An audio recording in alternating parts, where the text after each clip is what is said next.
So there you are with your coat and your cap. Man, is it cold? How are things out there, Laura?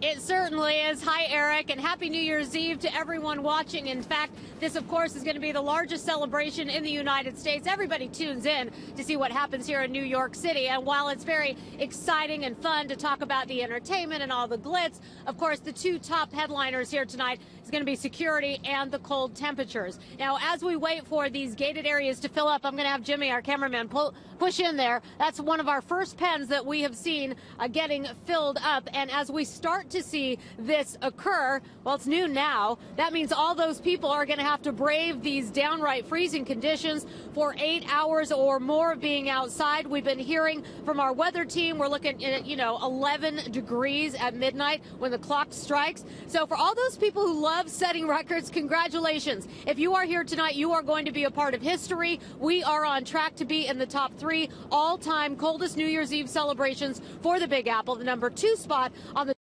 clocked at 11 degrees in 1962, and the coldest ever was in 1917 with 1 degree.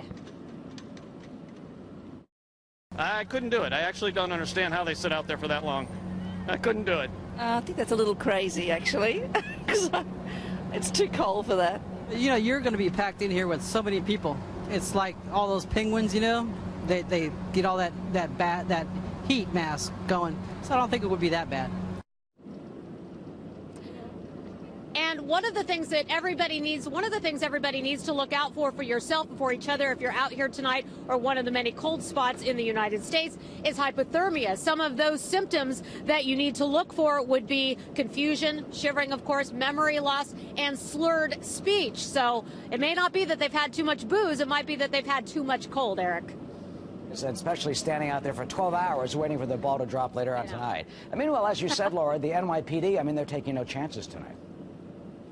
Absolutely. In fact, when we arrived here a short while ago, we saw a huge gathering of NYPD and force having one of their many meetings that they'll be having tonight. The NYPD counterterrorism unit will have an increase in heavy weapons and bomb squad. We've been talking about that for all these days leading up to tonight's big event. And over 1,000 cameras in and around Times Square, over 6,000 officers on hand tonight. More K-9 units, more observation teams will be here, along with counter sniper units. And each hotel that surrounds the area, and we know there's a lot of them, will have uniformed officers and teams. All of this after what we saw in Las Vegas and after the 2 attacks here in New York City. Still, officers say they are definitely listening.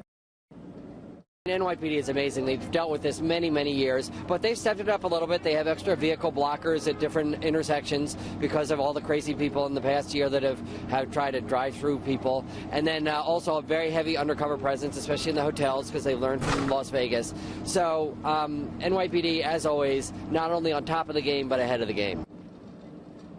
And the big headline from NYPD today, no credible threats. They're here to keep everyone safe. Eric? And let's have a safe and happy New Year's Eve. Laura, thank you so much, as always.